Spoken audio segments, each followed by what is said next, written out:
Welcome to What is Going for new thought from the edge of Each week on Times flagship radio show, veteran broadcaster, author, and media consultant Sandie Sedgbeer conducts thought-provoking interviews with inspirational authors, artists, musicians, scientists, speakers, and filmmakers who are working at the point where spirituality and science meet consciousness at the very edge of Here is your host, Sandie Sedgbeer.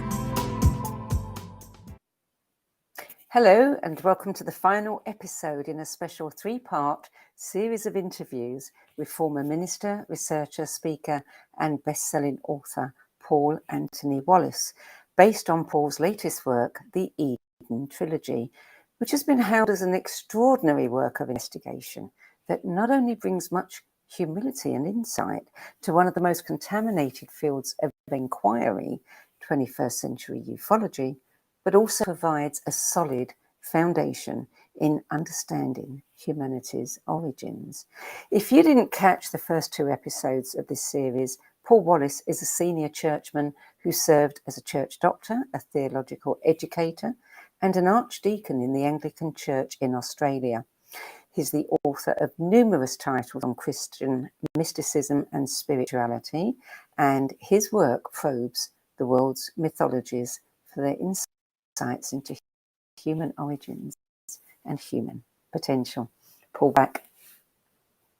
G'day, Sandie. It's great to be with you again. You too. And thank you for getting up so early to take part in this third interview in our series. So, Paul, Echoes of Eden, the third book in your EP, it begins with an account of a hypnotherapy session you had with family and Charles Barbara Lamb in 2021, which brought back the first few moments of an encounter that you had in 1985. Tell us a little bit about that encounter and the impact it had on your life. Certainly. Well, I teased readers with this experience in the second in the series, The Scars of Eden, and bit by bit through that book, I was remembering fragments of things that had happened when I was 20 years old.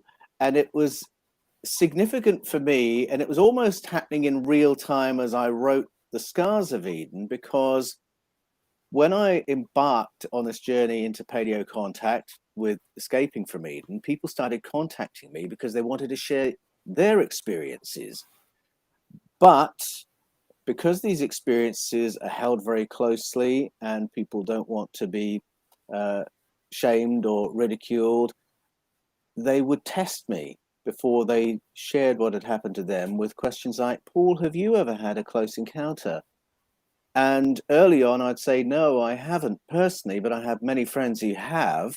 And that would be enough for us to get into a conversation. But the more I listened to other people's experiences, the more I thought, wait a minute. Something very similar to that happened to me when I was 20. And by the time I'd completed The Scars of Eden, I realized that I had experienced 5 close encounters in a single year when I was 20. Something odd was going on in that year. But with each situation, I was just remembering the first few moments, a fragment of it, and then not knowing how it resolved or what happened next. And so at the end of Scars of Eden, I'm about to go into Barbara Lamb's office. And then in Echoes of Eden, I actually do go in for a session. And my story is not one with a huge punchline. I did not suddenly remember all the rest of the stories, the things I couldn't remember, the lost time I hadn't retrieved. But what did emerge from that session was the significance of those encounters to the trajectory of my life. Because what I didn't realize at the time was that it had turned me into a restless seeker who would not be fobbed off with explanations of life that didn't actually meet the data. And that included my very neat and tidy evangelical theology, because at the age of 20, I'd been a Christian believer for about 3 years, and I lived in a neat and tidy world where everything had to fit into various boxes. An experience was either God, the devil, angels, demons, human, animal, vegetable, mineral, or it wasn't anything. There weren't any other options. And so when I had these strange experiences, I had to try and squeeze them into one of those boxes. I had to interpret the positive experiences as something angelic and the frightening experiences as something demonic. But the more I read the Bible and the more I studied theology, the more I realized those were not accurate descriptors for what happened and for what I had experienced.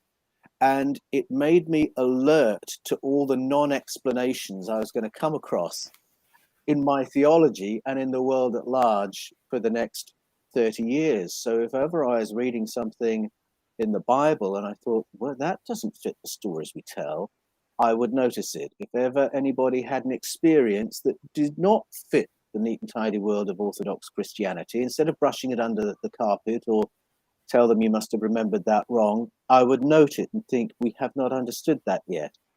And that impulse to listen to the forbidden stories, to look for the hidden layers, really informed the shape of my entire journey in ministry. I was 33 years in church-based ministry, and for much of that time, I was a church doctor. And an archdeacon in the Anglican Church is a kind of church doctor. And if you can't find the hidden layers of stories in communities where you're going in to fix problems, well, you're going to be useless. You have to be wired that way. So it shaped my ministry, but it also meant that at some point I was going to have to go back to all the anomalies in the Bible I'd picked up and all the anomalies in our storytelling within Orthodox Christianity that were actually red flags letting me know there was a whole other layer of story in the Bible that has nothing to do with God's story as we understand it, but is actually the curation of our ancestors' memories of ET contact.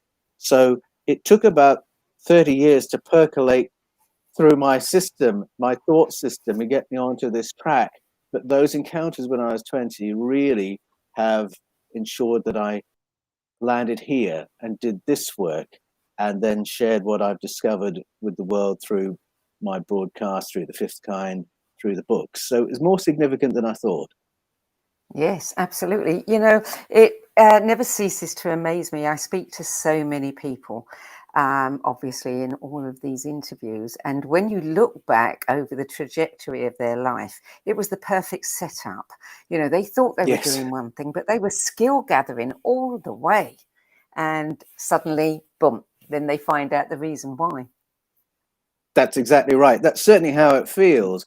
And now that Yeah. I'm confronted with people contacting me from all around the world every day of every week to share anomalous experiences or research they've made that they can't square with their worldview, yes, those 33 years have prepared me for engaging in these conversations and sharing the processing with people in that position. Yeah.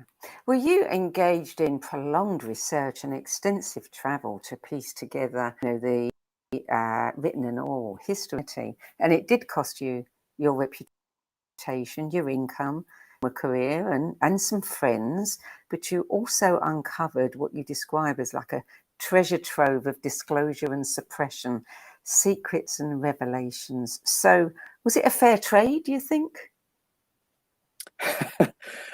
Absolutely a fair trade, because like many of the people who contact me, I have an appetite to learn that I've not had since I was a youth. I want to know Yeah. the truth of things. I want to know what's going on. I want to know what's possible for you and me, what kind of human experience we can have. And no, I wouldn't trade that for the world. And in fact, the work I do now in personal coaching is the most fulfilling experience I've ever had of pastoral ministry, where I'm engaging with a huge range of people from all around the world. We're talking at very deep personal levels, doing work that's actually helping people make a journey, absorb information, reorient after an anomalous experience, whether in the present or in the deep past of their lives. It's an amazing time. And there is a shadow side to it, as you say. I have lost a couple of friends through this who just really don't want to talk to me because they're scared of this territory. you break a taboo, Yeah.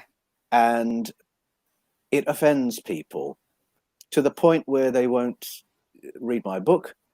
People who've read all the other books I've published on spirituality and mysticism won't even read the book. They just know they disagree with it, and they know they don't want to talk to me anymore.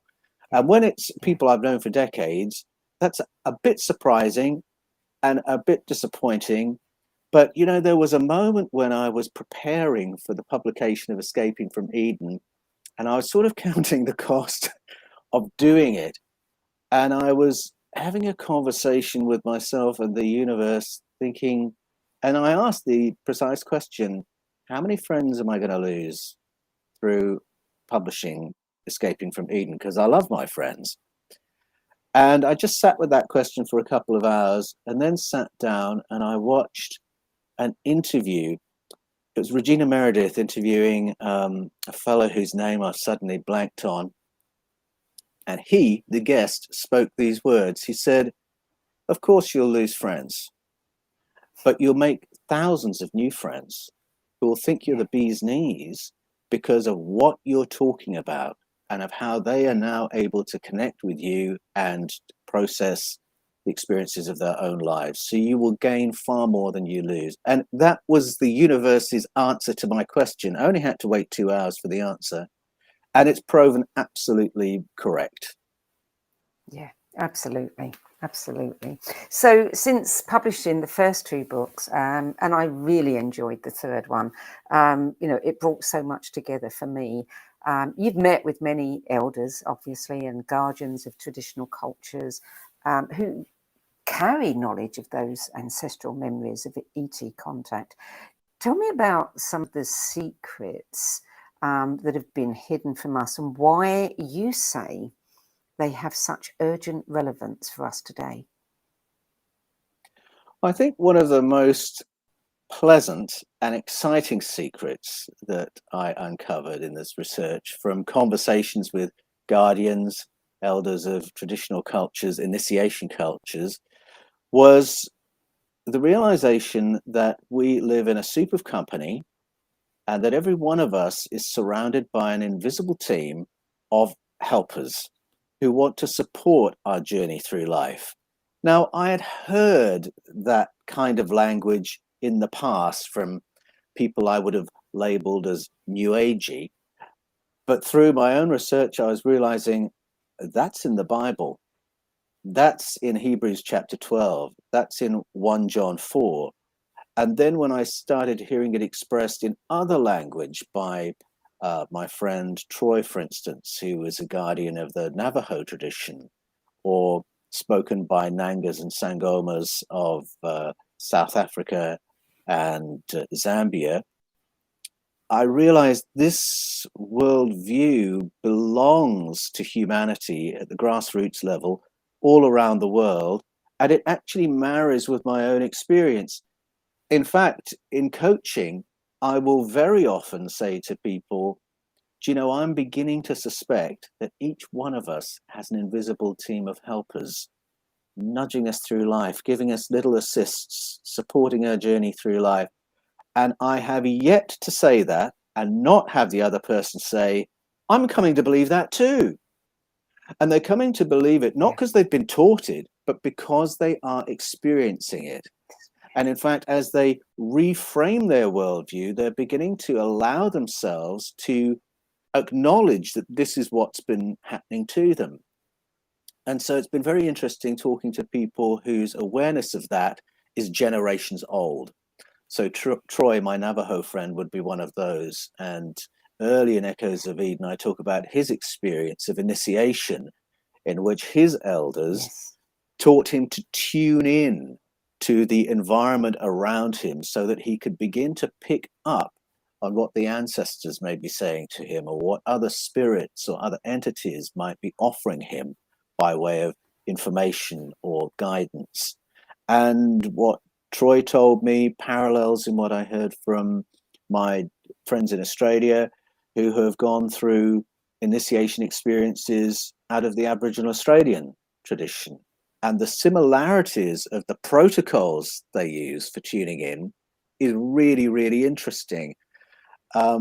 Plato is another person who I features was in just going to Echoes of mention that. Eden, Yes. just Yeah. as he did in the Scars of Eden. And he's an example of somebody who was taken away on retreat. He says this happened to Socrates, his mentor, but he describes the experience with such interiority. I'm quite convinced he had this experience himself. Maybe the two of them had it, but he was taken away on retreat and then taken through a supervised tea ceremony, which had mind-altering effects to tune him into the conversation that was going on between us and beings in other dimensions. And his experience of that was life-changing for him. And the information that he gleaned from those close encounters informed a huge chunk of his writing, which has been taken incredibly seriously and with enormous respect for 2,500 years. There's a British philosopher and mathematician who once described the entire Western tradition of philosophy as no more than a series of footnotes to Plato. And nobody disagreed with him. That really is how significant Plato is.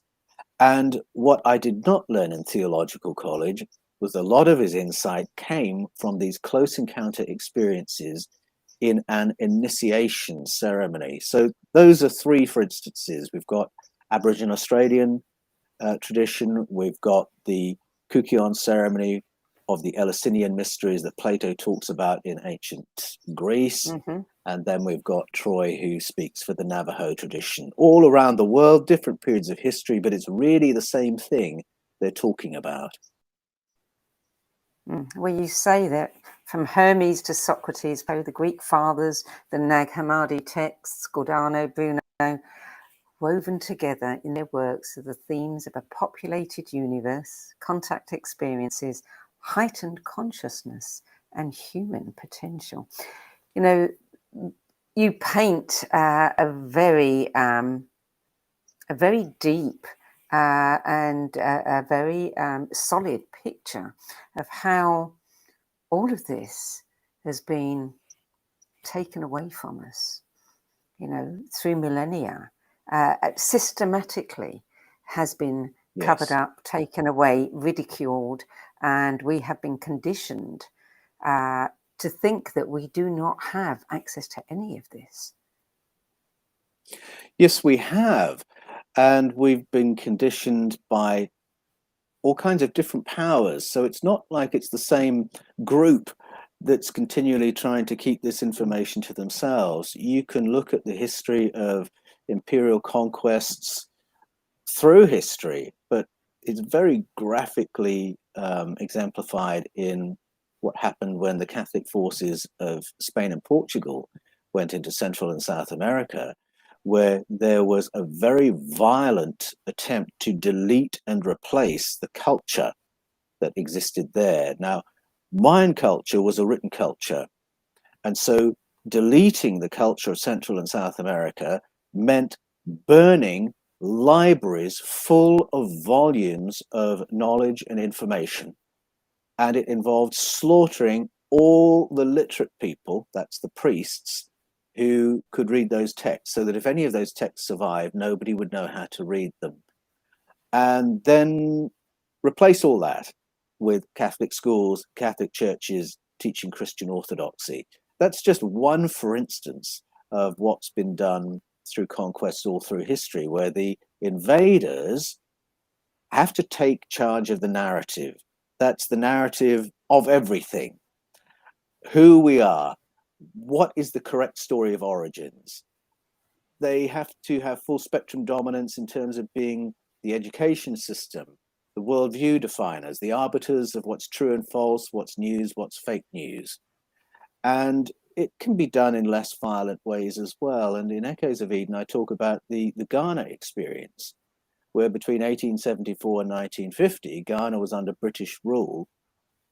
And if you were a young person in Ghana wanting to get on, then you would learn to dress British, even though it was quite climate inappropriate, and speak the Queen's English, and think British, And to the extent that you could do that, then you were a good candidate for a good job, promotion, so on and so forth. And you would be embarrassed by any relatives of yours who persisted with the old ways, the pre-British Christian ways. So if you had a mum, an aunt, a grandma who was a shamanic healer, then all of a sudden, oh, we don't talk about her. She's a witch doctor. She's an idol worshipper. And you cut yourself off from your own heritage, your own indigenous knowledge, because you're embarrassed by it. And it's a horrible thing to do. And it's horrible when you see people having to buy into that because they have to appease the invaders. That was the Ghana experience, and that's part of my own heritage. But I grew up in England, and it wasn't so different there, because instinctively I knew to avoid that woman who never cuts her hair, who lives in that tiny cottage on the edge of the forest and the field, and who knows about all the local flora and fauna, who knows all the legends of the area, knows what to do with the local plants, can offer you alternative medicine, but don't go near her because she may be a witch and she's probably insane. And it didn't actually have to be spoken. You just knew that from all these cultural signals that have been going on for hundreds of years in England. So really what the British did to the Ghanaians, it did to the English as well, and the Welsh and the Scottish, so on and so forth. So it's a very, very big picture, but it happens all around the world, all through the ages. And in the Scars of Eden, for instance, I talk about how even in the Bible itself, you can see the process of suppression building up and up until Judaism becomes monotheistic and forgets everything it ever knew about paleo contact. It's interesting. I mean, it has gone on since forever. We can't blame necessarily one faction. We can't say, oh, it's the Catholics or it's the Jews or it's the Illuminati or whatever. So how to hold? Why does it keep repeating over and over again? I think part of it is very simple, that whoever the governing power is, so whether we're talking about the cleanup of Judaism by the high priestly family of the Jerusalem temple, or whether we're talking about the burning of witches by the British government, or we're talking about the illegalization of Native American initiation in the USA, essentially what it is governments always want to be able to manage the populations they govern. That's their job. And so they're not really into anything that is going to empower other leadership structures. So, shamanic elders, no thank you. They're not going to want to empower other sources of information. If the government says A, B, and C is true, they don't want community leaders standing up and saying, yes, but our transdimensional guides actually say that D, E, F is true. Of course, no government wants that. They want to be able to set the agenda. And so whatever the culture we're looking at, it's the powers in power who want to disempower the grassroots and any indigenous kind of priesthoods or mysticism or shamanic structures or shamanic protocols. They would much rather have a population who can be managed and aren't too au fait.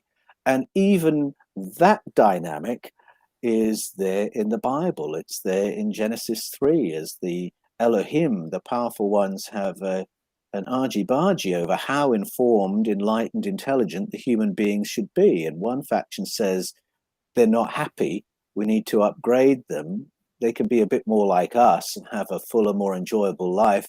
And then the more dominant faction says, no, we only want them smart enough to be able to work for us. And we're going to keep them at an animal level.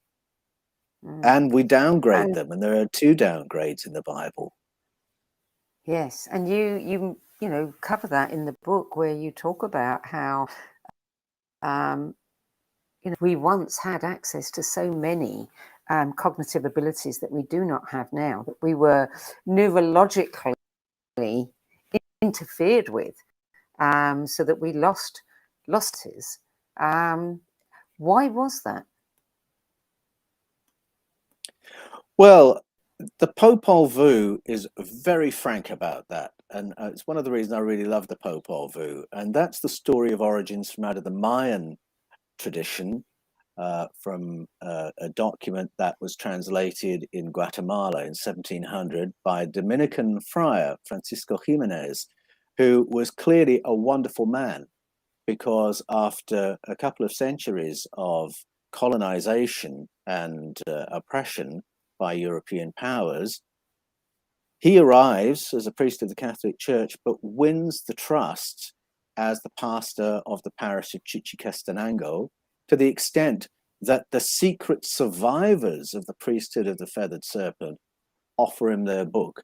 And they say, this is our story of beginnings. Would you be interested in reading it? And he was not only interested in reading it, he worked on it for years to translate it into Spanish, to bring its information to the world. Very respectfully to the Catholic powers, these are just the local folkloric stories, nevertheless, full of information and cognitive powers. Here's where they come into the Mayan story.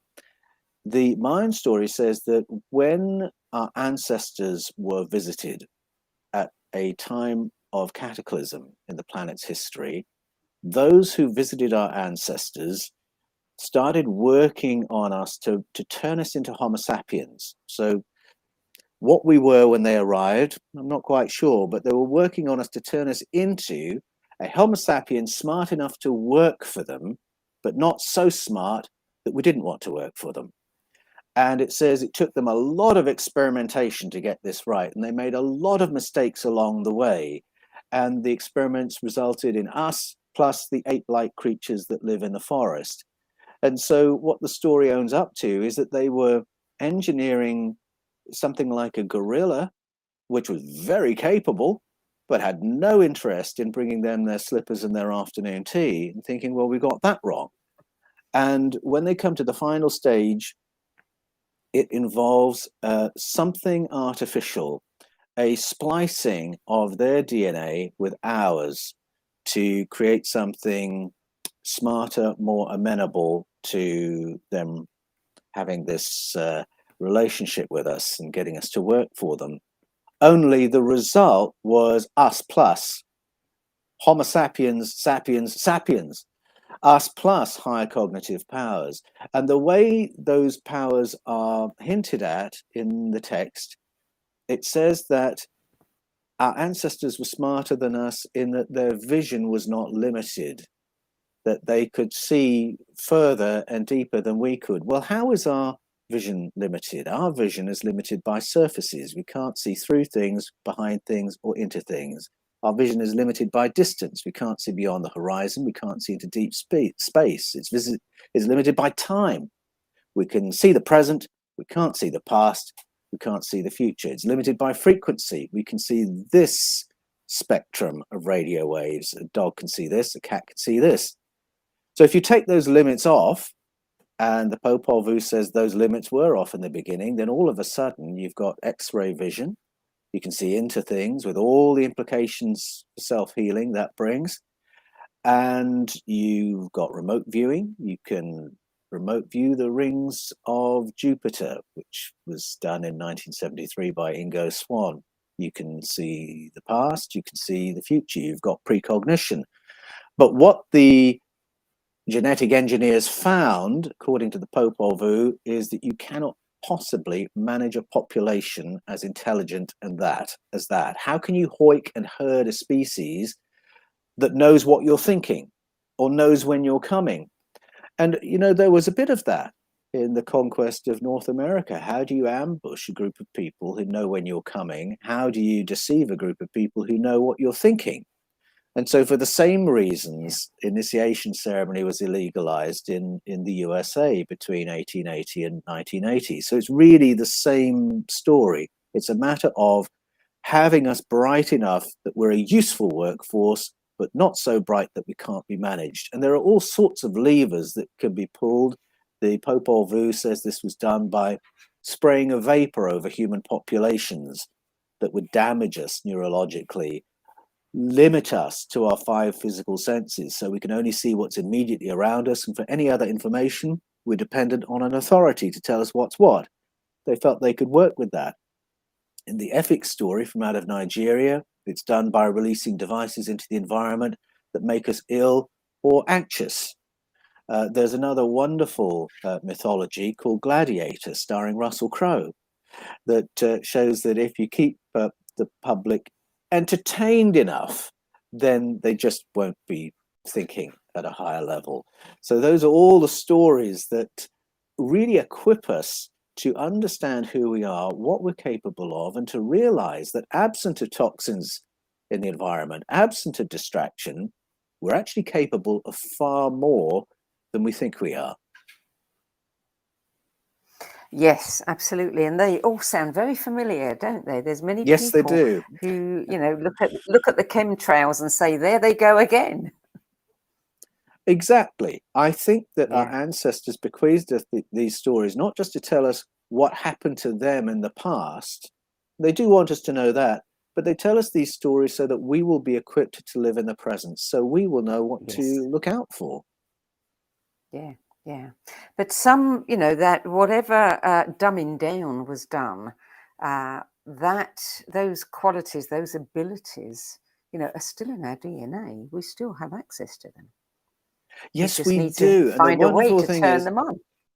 exactly, most people catch glimpses of this in their own experience. Almost everybody will have a story of a flash of precognition that they had, or they'll say, I always know it's that person on the phone when it rings. Whatever time it rings, I just knew it was that person, or I knew something had happened to such and such. I don't know how I knew. We all have flashes of it. And then the initiation cultures that have survived all our attempts at suppression, they still have protocols for reactivating these higher faculties. Shamanic traditions all around the world are interested in switching our precognition, remote viewing, X-ray vision, so on and so forth, back on. And beyond that, our ability to manipulate the secret rules that govern the universe, which was really the whole agenda of Hermeticism. You can hear that re-expressed in initiation cultures all around the world, and they will have different protocols, sometimes very similar protocols, which are simply designed to help switch our brains back on and get everything connecting once again. Yeah. Well, we're going to take a short break now, Paul. You're listening to What Is Going On. I'm Sandie Sedgbeer, and you're listening to the 3rd episode in a special series of interviews with researcher, speaker, and former minister Paul Wallis, who is author of the best-selling series Echoes of Eden, The Scars of Eden, and the latest one, which is the original one was actually the Escaping first one from was Eden. Eden. Escaping from Eden, yeah. And from Eden is the latest.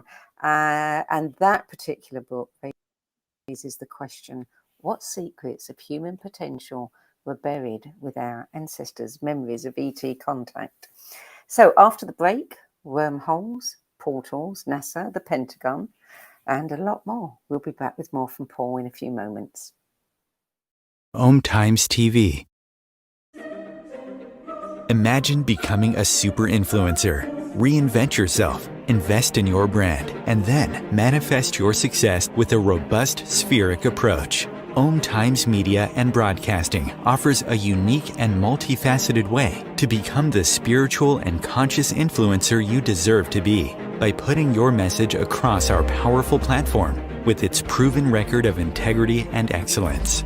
Through our produced shows, Om Times offers the opportunity to become a social media TV personality, a radio show host, an Om Times magazine columnist, and a syndicated podcaster, all in one shot. By live streaming your show on Om Times TV and broadcasting it across the extensive Om Times radio and TV networks, you become more than a host. You become an ambassador and a force for positive change. Om Times. Open yourself to the possibilities.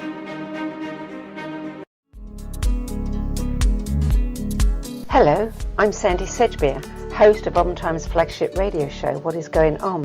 And as an author, editor and 13 times book judge who's read thousands of books and interviewed hundreds of authors, I'm constantly asked what's really worth reading and what's not. So I created the No BS Spiritual Book Club to help you save time and money by picking the brains of discerning names who've walked this path before you. There's no catch, no fees and no BS. Just an ever-growing library of 10 best spiritual book lists from some of your favourite authors and teachers, plus free book excerpts, audios and video interviews with people like Don Miguel Ruiz Jr., David G., Lee Harris, Mark Nepo and more. From well-known classics to hidden gems you've never heard of, it's the only no BS guide to the best spiritual books to enlighten your journey of self-discovery. So why not join the club? Get inspired and save money at the nobsspiritualbookclub.com. There are 16 million children struggling with hunger in America.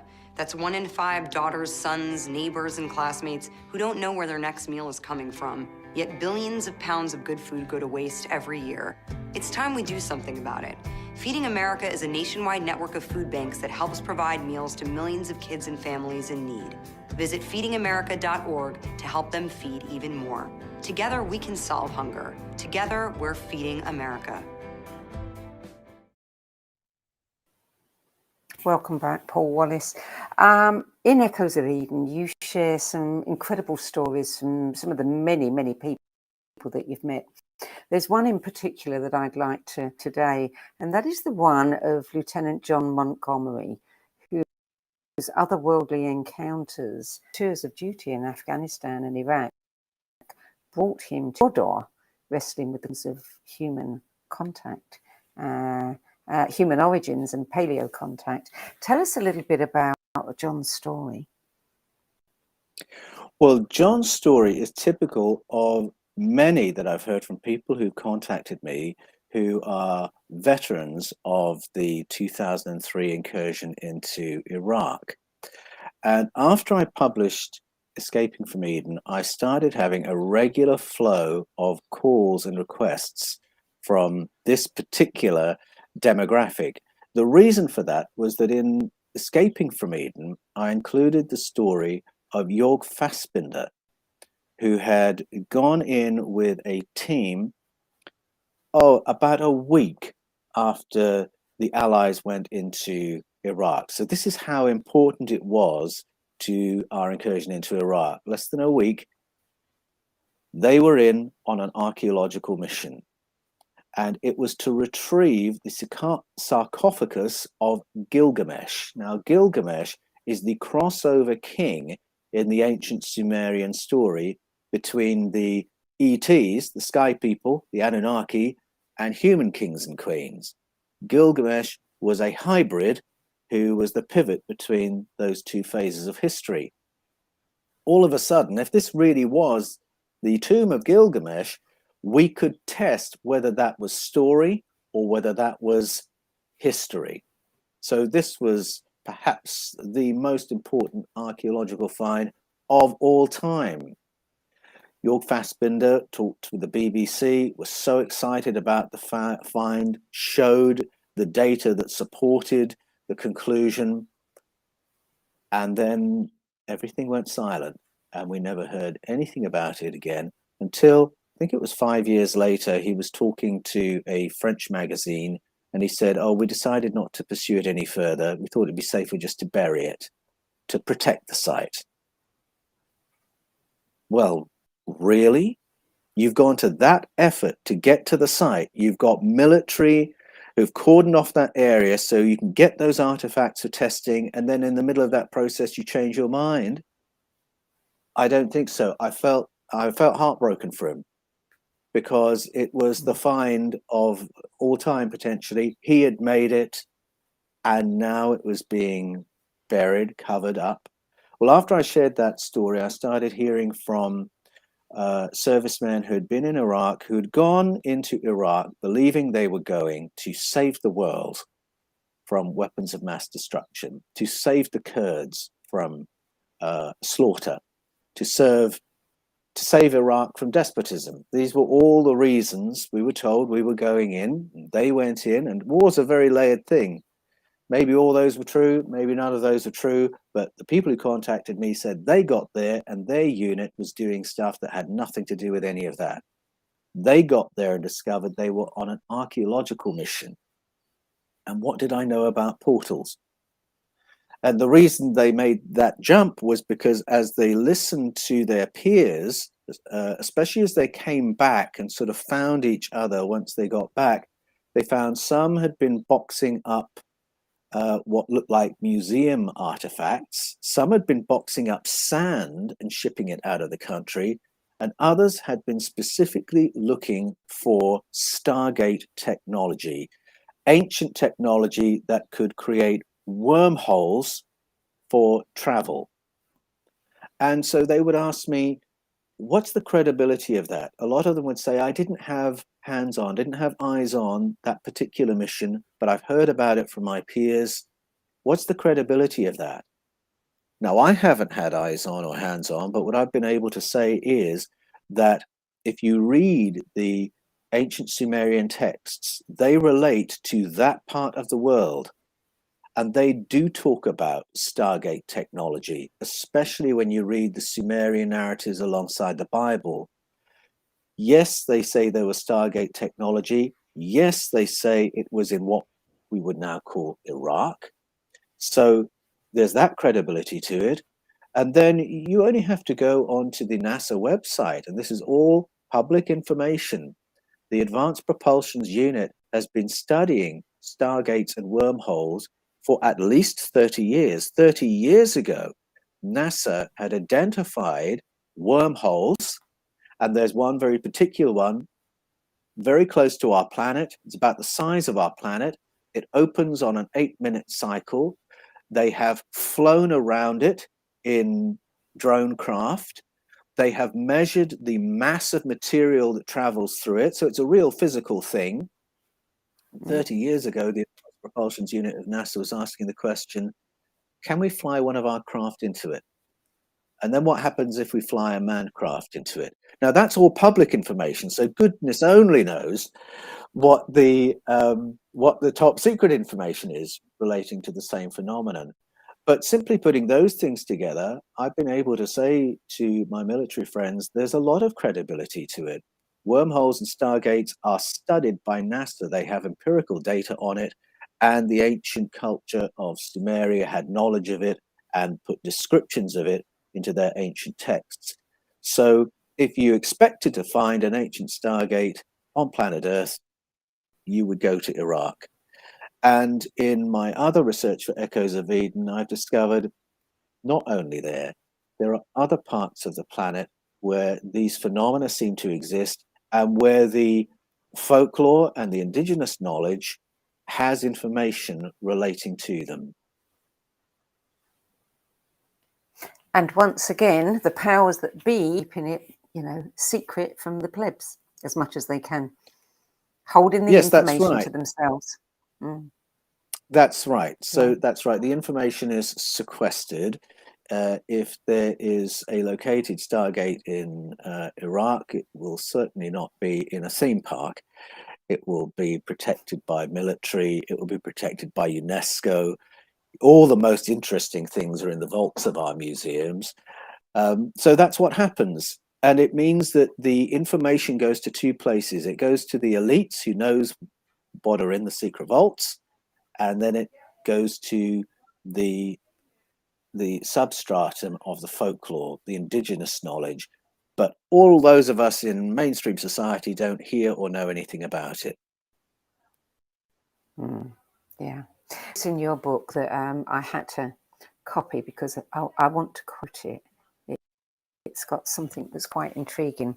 You talk about Jan Thomas, employed by the Pentagon in 1960s to provide analysis of UFO phenomenon. His writing touched on areas of human potential, including self-healing, remote viewing, and astral travel. It also argued that hidden in plain sight in the pages of the Bible are references to previous civilizations, paleo contact, planetary resets, and an ET layer to the story of figures referenced in the Bible, including Ezekiel and Jesus. Planetary resets. Everybody thinks that that's what we're in the middle of now. What do you have to say about that? Well, yes, there is some kind of resetting going on. The kind of planetary reset that Chen Thomas was talking about was quite violent. And he talked about the reversing of the poles, what that would actually do to the planet if that happened. And I don't know if that was the reason that the CIA had studied and redacted his book. I don't know why they bothered redacting it, because people have had access to it all this time. If they were interested in previous civilizations, if they were looking for lost technology, if they were interested in contact with other species referenced in the book. I don't know what the particular thing was, but that was one theory about planetary resets. Plato had another, and 2,500 years ago, he was saying that the planet, and yes, he described the Earth as a planet, as an orb in space. He said that we are impacted on a regular basis by objects moving through space. And the way he puts it, well, it could be an asteroid, it could be the arrival of a moon, it could be other resets, but that it would cause cataclysms on planet Earth to the extent it would take civilization back to a virtual zero, and maybe even land life on Earth to a virtual zero, to have to re-evolve and redevelop. He believed this happened every 5,000 years or so, and he got that figure from Solon, who got that figure from the remnant of the ancient Egyptian priesthood. Now, Solon was a real historic person. He was a Greek legislator.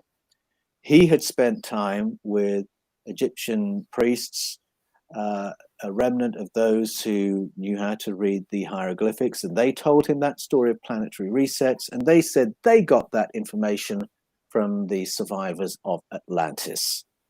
And that's where the Atlantis story comes from. That is the place, that's the source of information about Atlantis, which is the previous civilization that everybody knows about, if we are looking for a name. But if you're looking for megalithic remains, you can go plenty of places. You can go to southeast Turkey, to Göbekli Tepe, to a megalithic site that was clearly the tail end of a very significant global culture. I say global because the emblems etched into the stonework can be found all around the planet. And around about 8,000 years ago, that was the final end of that, when it was buried for its protection. You can go off the coasts of Yonaguni-jima, Japan, or the Gulf of Cambay, or Malta, or Cuba, and you can find the remains of cities that were above sea level no more recently than 12,000 years ago. And there's a lot of data that points to that period as being the last time civilization went to a virtual zero and had to reboot.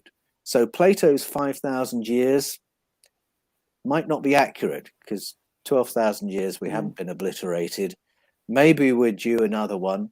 There's all kinds of resets going on at the moment, but I think a lot of that has to do with argy-bargy at the non-human layer of our planet's governance. And all our indigenous cultures talk about a non-human layer to the governance of humanity. It's there in the Bible, and that's where I first came across the concept of the Sky Council in the Bible, and realized it was offering us information to explain why things work the way they do on planet Earth.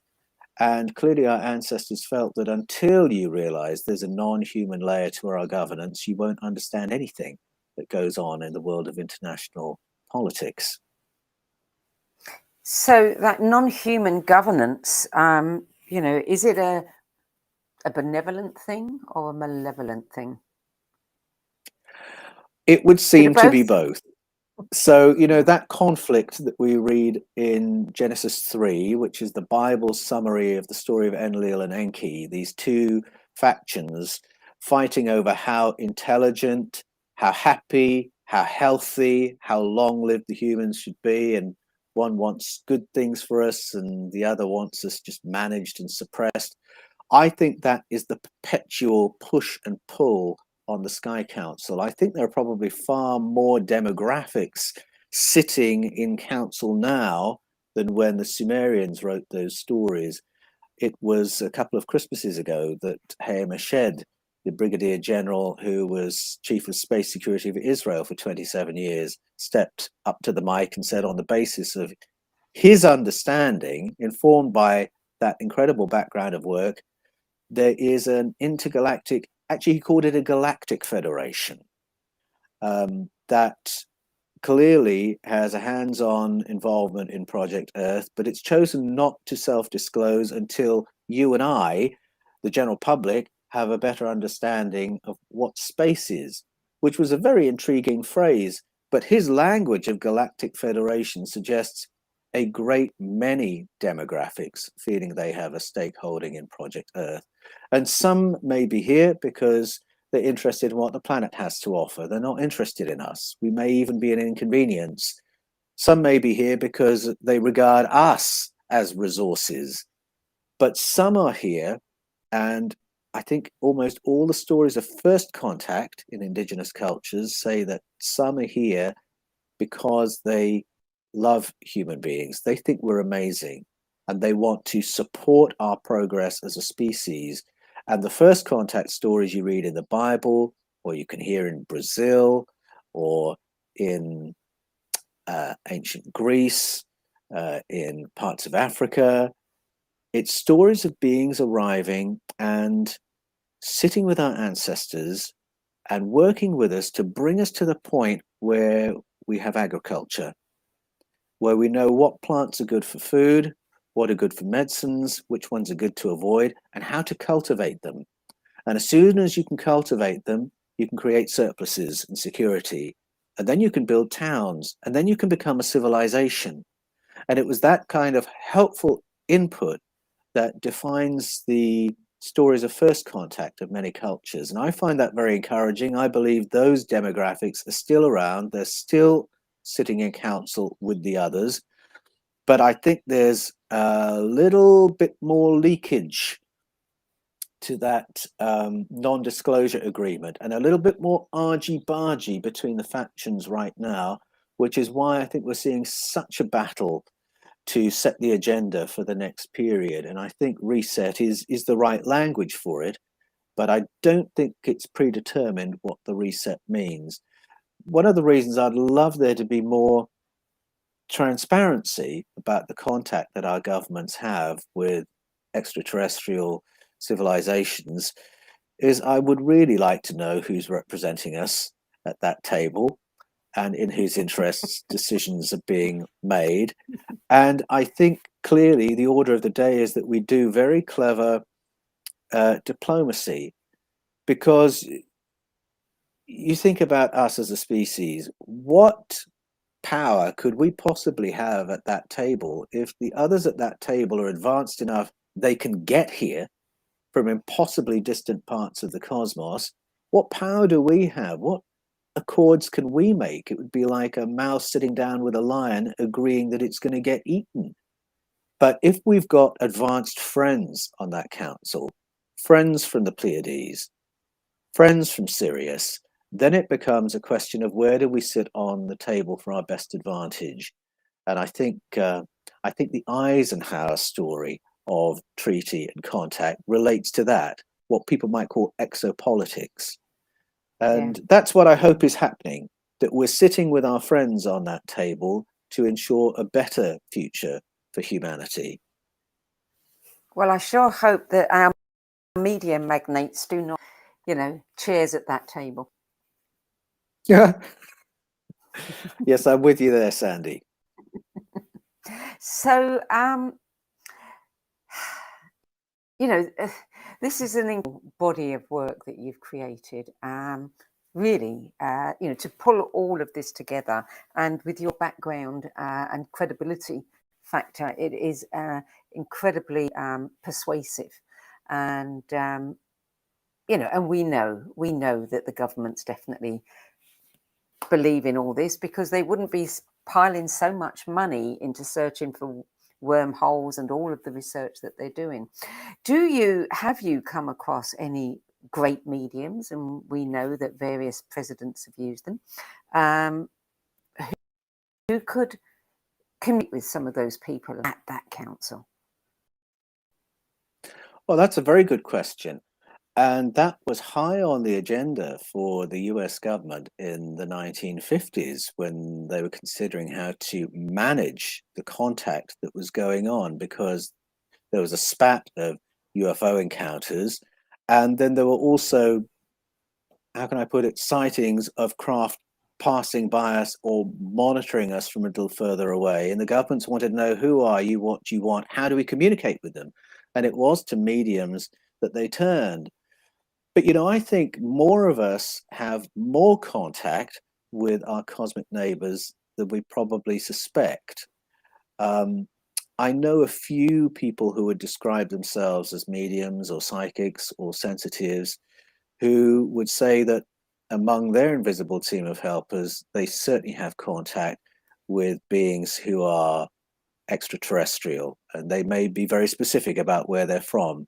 They're from the Pleiades or they're from Sirius, and they get communication from them. And I think that's right. I find that reassuring. I mean, if I really thought it was only covert government that had contact with cosmic neighbors, I really would be worried. But I think if you listen and take seriously the testimony of experiences of contactees, it's not only at that level that contact is going on. So, for instance, just as an illustration, think about the famous encounter at Rua in Zimbabwe in 1990 at Ariel School, where there were 80 craft that landed just beyond the school perimeter, beings who got out and interacted with the children and had conversations with the children about us, about our planet, about how we're living on the planet. And that kind of contact, that kind of conversation with children, again, is ages old, and again, it's global. So I think there's communication going on at every level, from school children, and they were kids who would have been primary school children. And you can watch those children report those experiences only days after it happened. If you go to James Fox's movie, The Phenomenon, there's footage there that you can find of the children being interviewed by Harvard professor John Mack. And you listen to them and you ask yourself, are they telling the truth? Ask yourself what this conversation means. So we've got contact with children, we've got contact with sensitives, we've got contact with covert government, and maybe you and I, Sandie, have contact that we haven't quite identified as well, that could be part of that. 1 John 4 in the New Testament taught Christians from the very beginning to expect to have contact experiences and to expect to be receiving information from entities that the writer never defines what they are. He calls them spirits, but a spirit can be a physical being in some cultures, or it can be a physical being that communicates telepathically, or it can be an energy base, but he doesn't say what it is. He just says, expect to have contact, expect to get information, and weigh it up. Don't give your sovereignty away. You're still in charge of you. Just believe what you think is credible. Do what you think is positive. But if you're willing to weigh things up, you're going to be getting good information. And I think if we listen to each other's experiences and stories, we'll realize that we are actually awash with contact. And that's probably what reassures me more than anything in these uncertain times. Yeah. People talk about angels, others talk about ascended masters, some talk about their guides. But everybody seems to be having guidance of some kind. I wish we had longer to talk, Paul. There's so much here we could discuss, but we are almost out of time now. At the end of your book, you talk about, towards the end, Plato's vision in a conversation that came out with a friend of yours. And in that vision, you also mentioned the fact that, we each have an invisible team of entities help us. I think that's something that people need to take away from this. It is a very positive thing, and we should all be doing whatever it takes to reactivate those abilities that we have. Absolutely. And that's really why I wrote Echoes, because there has to be a take home. Can I have a better human experience than this? Can we have a better human experience than this? And our ancestors say yes and absolutely, and they hold the information that helps us make that a reality.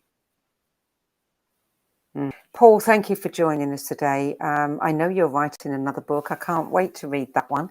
But thank you so much, especially for getting up so early today. Thanks, Sandie. It's always a pleasure. And thank you for the attention you've given to my books. I really appreciate it. Oh, they're well worth reading. So, Echoes of Eden, what secrets of human potential were buried with our ancestors' memories of ET contact. That is the third book in this trilogy. Thoroughly recommend them all. And that brings us to the end of this 3-part series of Paul's best-selling trilogy. You can find out more about the books and his healing and coaching services at his website, paulanthonywallis.com. And you can also watch more interviews and documentaries on ancient revelations on the Fifth Kind TV channel on YouTube. And one final heads up. You heard this before anybody else. Paul Wallis will be on the show on December the 8th, along with friend Eric von Daniken, to discuss Eric's new book, Evolution On, which will be released in December, and I'm really looking forward to that one. So that brings us to the end of this week's show. Sedgbeer. I'll be back again at the same time next week with another edition of What Is Going On. Till then, it's goodbye from me and from my friend Paul Wallis.